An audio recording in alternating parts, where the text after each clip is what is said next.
O assunto dessa semana, todo mundo sabe, foi a prisão do Queiroz, que ocorreu aí dia 18 de junho. Junto com essa prisão, se desenvolveram nas redes sociais algumas discussões bastante interessantes e algumas dúvidas, que é sobre o qual nós vamos falar nesse vídeo de hoje. Será que o Queiroz, ele era foragido? E mais, será que o advogado que estava guardando, escondendo ele, enfim, estava hospedando ele na sua casa, cometeu algum crime, como por exemplo o crime de obstrução da justiça? Mas antes de ir pro vídeo, aqueles recadinhos básicos de sempre. Se você não é inscrito no canal, por favor se inscreva no canal, dá essa força pra gente aí. Se você gostar desse vídeo, deixe o seu like, se você não gostar, deixe o seu dislike também, comente, critique, elogie, enfim. Participe do canal com a gente, ajude aí a gente a ganhar relevância dentro do algoritmo do YouTube pra gente poder crescer aqui dentro e levar essas informações para mais pessoas. Segundo, me acompanhe nas redes sociais que estão aparecendo aqui no cantinho, você pode me procurar no Twitter, no Instagram, eu também tenho conta no Face e também tenho lá no LinkedIn e no Medium.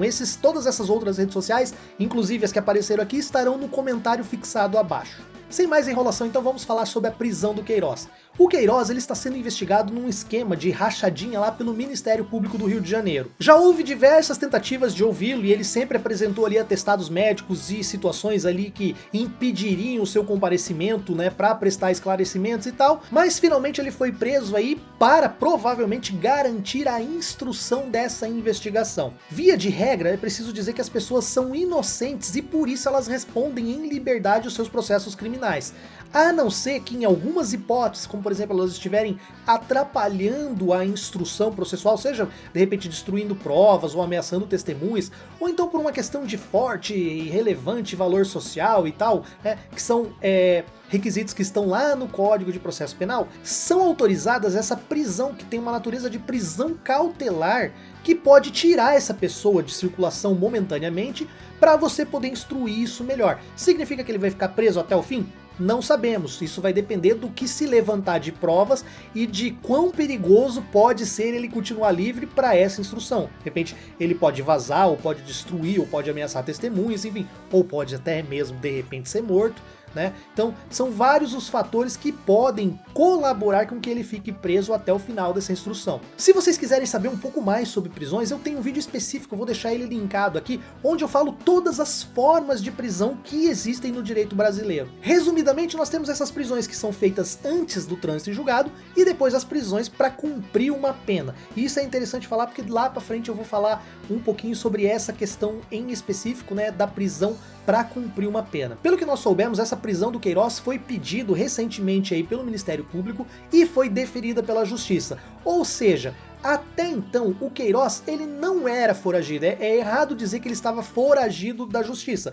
Ele podia estar se evadindo, se ocultando ou não indo atendendo às intimações que ele teve para ir depor outras vezes, mas isso não fazia dele um fugitivo. Ele estava lá apresentando essas justificativas por meio de advogado, mas isso não faz dele um fugitivo da justiça. A partir do momento que você tem uma prisão decretada, aí sim você, né, se você não se apresentar, ou então se você já teve uma condenação que transitou em julgado e tem que ser recolhido para cumprir a pena, aí sim, se você não se apresenta, você passa a ser considerado um foragido. Toda essa confusão se dá muito por causa do meme, onde está o Queiroz e tal, e do fato dele estar sim se evadindo, se escondendo, né, mas se escondendo mais é das pessoas, né, da mídia, também talvez da justiça, e isso não é problema nenhum enquanto você não tem nada decretado. Você tem o direito de ir, de vir, você tem o direito de se hospedar, você tem o direito de ir aonde você quiser, desde que não tenha essa prisão preventiva pedida, como foi o caso agora, né? Depois da prisão, é óbvio, se você continuar se evadindo, aí sim você passa a ser um foragido. E com relação ao advogado que estava escondendo ou hospedando o Queiroz em sua casa, se não havia prisão preventiva, ele está escondendo ou está hospedando o Queiroz,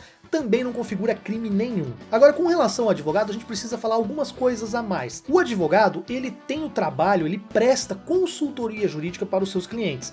Além disso, ele tem algumas garantias e prerrogativas que a lei dá a ele para ele poder ter uma relação transparente e segura com esse cliente. Por exemplo, ele não é obrigado a fornecer segredos, nada que o cliente fala com ele é obrigado a passar. Inclusive, ele não é obrigado, por exemplo, a falar ou informar a polícia onde um cliente de repente está, se ele souber onde essa pessoa está escondida. Ele não tem essa obrigatoriedade, ele não pode ser coagido a entregar um cliente seu. Mais do que isso, e isso é muito comum, uma pessoa às vezes que comete um crime, por exemplo, bate o carro, atropela alguém, sei lá, às vezes ela foge da cena do crime e ela procura um advogado. E muitas vezes os advogados, como é um trabalho de consultoria jurídica, eles vão, ou não necessariamente esconder a pessoa, mas eles vão orientar essa pessoa, por exemplo, ó, não apareça na polícia ou se esconda, por exemplo, por 24 ou 48 horas para você sair do estado de flagrante, né? Isso é uma coisa muito comum, porque é uma consultoria. Se você está em flagrante delito, você pode ser preso. Se você não está em flagrante, você pode se apresentar depois, depor tudo, contribuir com o processo, mas não tem por que você ficar preso, né? Você não está se omitindo da justiça. Então essa questão do advogado, ela tem uma linha bastante tênue de atuação que você precisa tomar cuidado para não punir o advogado que está trabalhando com todas as ferramentas jurídicas e possibilidades que ele pode oferecer ao seu cliente. Nesse ponto, mesmo que ele já tivesse, por exemplo, uma prisão decretada e ele estivesse se escondendo na casa do advogado, aí a gente passa a ter algumas dúvidas a mais ou não. Como não é o caso, ele não correu um crime nenhum.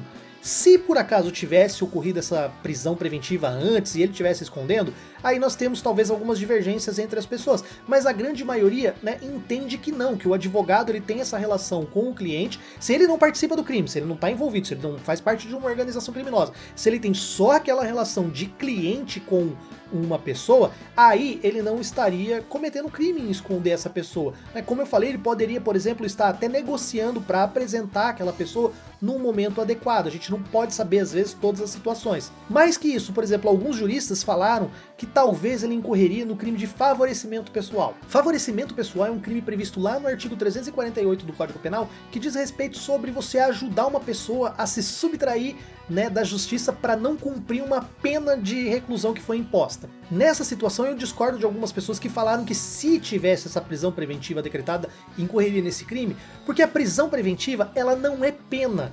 Ela é só uma medida cautelar. Você não está condenando aquela pessoa a cumprir um período de reclusão graças a um crime que ela cometeu. Não, porque ela não foi nem julgada ainda. Então essa prisão cautelar, ela não é uma pena, tá? Então eu acredito que não poderia se encaixar esse crime de favorecimento pessoal nessa situação também. E por fim, as pessoas falam muito em obstrução da justiça. Tecnicamente, até bem pouco tempo atrás, nós não tínhamos um crime de obstrução de justiça, né? Nós tínhamos vários crimes que podem ser considerados um ato de obstrução à justiça, mas são crimes específicos que estão lá previstos no Código Penal. Por exemplo, se eu falsifico um documento, né? Ou então se eu escondo alguém que já foi condenado e tal. São diversos os crimes. Por exemplo, eu posso subornar alguém, né? Entra em corrupção passiva, corrupção ativa, são uma série de crimes que você pode fazer para obstruir a justiça. Crime de obstrução de justiça propriamente dito, com a lei das organizações criminosas, nós temos lá um artigo, né, o artigo 2º, se eu não me engano, o parágrafo 1º, que fala que as pessoas que tentarem embaraçar uma investigação de crimes que envolvam somente as organizações criminosas incorreriam nessa tipificação, ou nesse crime que é bem popular pela imprensa de obstrução da justiça. Só que nesse caso, só quando nós estamos falando de organizações criminosas. Então não existe obstrução de justiça para todos os crimes. Por exemplo, eu matei alguém e daí eu estou fugindo, eu estou apagando, né, provas, eu estou coagindo testemunhas, eu estou subornando pessoas. Nessas situações são crimes que eu cometo que obstruem a justiça, mas não o crime de obstrução de justiça. Porque o crime de obstrução de justiça, como eu disse, é só da lei das organizações criminosas. É claro que nessa situação do Queiroz, há, né, a investigação de organização criminosa, então poderia até ser cabível ali. Mas, como nós dissemos, não seria essa situação, porque, né, você não está embaraçando a investigação se você está com um cliente, se você é advogado, está com um cliente na sua casa. Então, basicamente, o vídeo de hoje é sobre isso. Queiroz não era foragido e o advogado que estava com ele na sua casa não cometeu crime nenhum. A gente precisa agora esperar a apuração desses fatos, porque há notícias de que talvez o Queiroz estivesse ali até contra a vontade, estivesse sendo coagido a ficar ali para ficar, sabe, sendo observado para não abrir a boca, né, não dedurar, né, não entrar na questão da delação premiada e tal. Enfim, vamos saber o que está acontecendo. Quem é foragido no momento é a esposa do Queiroz, que tem a ordem de prisão emitida também, assim como ele, e ninguém encontrou, ninguém sabe onde ela está. Então é isso, pessoal, espero que vocês tenham entendido, espero que vocês tenham gostado. Se gostaram, curtam, né? Se vocês não gostaram, dê o dislike, comentem, participem e vamos nos ver no próximo vídeo. Um grande abraço a todos.